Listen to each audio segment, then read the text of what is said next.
আগে আমাদেরকে মিষ্টি খেয়ে যেতে হবে। তো আমরা সিমাই, জর্দা, বিভিন্ন মিষ্টি আয়োজন করি। তো কালকে আমরা একটা পুডিং তৈরি করে ওই পুডিং খেয়েই মিষ্টি মুখ করেই আমরা নামাজে যাব।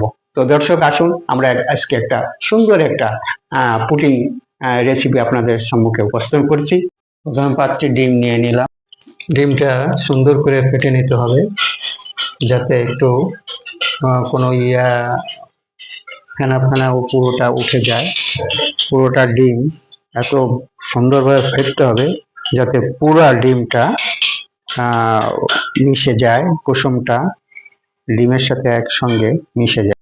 এখন 80 গ্রাম পরিমাণ চিনি দিয়ে দিলাম। চিনি দেওয়ার পরে আর একটু ব্লেন্ড করে নিতে হবে যাতে চিনিটা ভালো করে গলিয়ে যায়। এখন 1 লিটার পরিমাণ দুধ দিয়ে দিলাম। ক্যারামেল বানানোর জন্য কিছু চিনি দিয়ে দিলাম।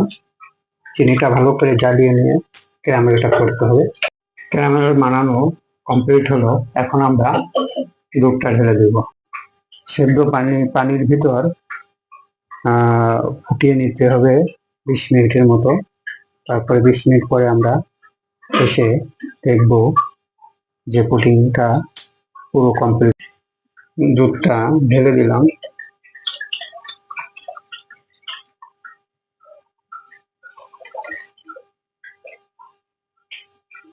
আস্তে একটু ছুরি দিয়ে ছাড়িয়ে নিতে হবে যাতে এটা সুন্দরভাবে নামানো যায়। চারপাশ থেকে একটু ঘুরিয়ে নিচ্ছি। 30 মিনিট পরে চুলা থেকে নামিয়ে নিলাম। এটা পুরাই হয়ে গেছে।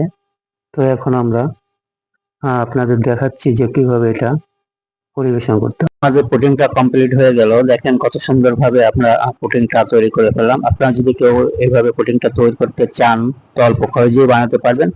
তো এভাবে আপনারা পুডিংটা তৈরি করবেন।